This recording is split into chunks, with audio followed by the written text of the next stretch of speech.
This is also a very, very, very important day for our struggles in the Americas. This is the day of the that Haiti became an independent nation, the first free nation in the Americas on January 1st. And we are going to celebrate the Haitian independence on that day. It's also the day of the Cuban Revolution of 1959, and we will celebrate the Cuban Revolution in this community on that day as part of our Kwanzaa program. We will use the opportunity to send our community solidarity support to our brothers and sisters in Venezuela. At this time, the children of this community have always been involved in the Kwanzaa program, and they parade in the streets. And we see it as not only a parade with the children in the street, but as an educational program so people get to understand and know more about our communities in the Americas. Also, on that final day, there's a planned program for the Izalawe Foundation, which is being organized by parliamentary representative for that area, Trevor Prescott, and who is also the um, the Prime Minister's Special Envoy on Recreation, and he is organizing a program for that final day of Kwanzaa.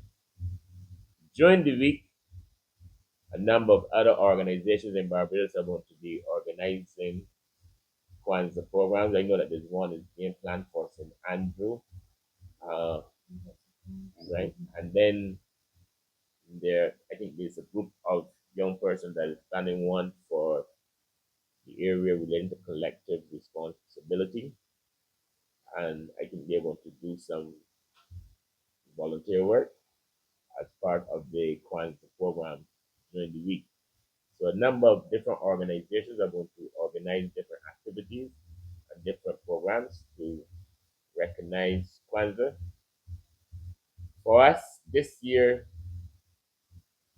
Kwanzaa program must be a very strong program that will seriously look at the whole question relating to unity, because our our region right now is involved in a very serious battle, and that is to defend our region as a zone of peace and to create the conditions for us to save the people of this region from a war that will not benefit any of us. It will only create the conditions for our people to lose their lives and create the conditions for our people to lose their resources at a time when we need to unite our people so that we can strengthen our solidarity throughout the Americas so that the poor and powerless people in our region can benefit from our resources, and we can unite our forces for the betterment and for us to develop a better standard of living for our people in the region.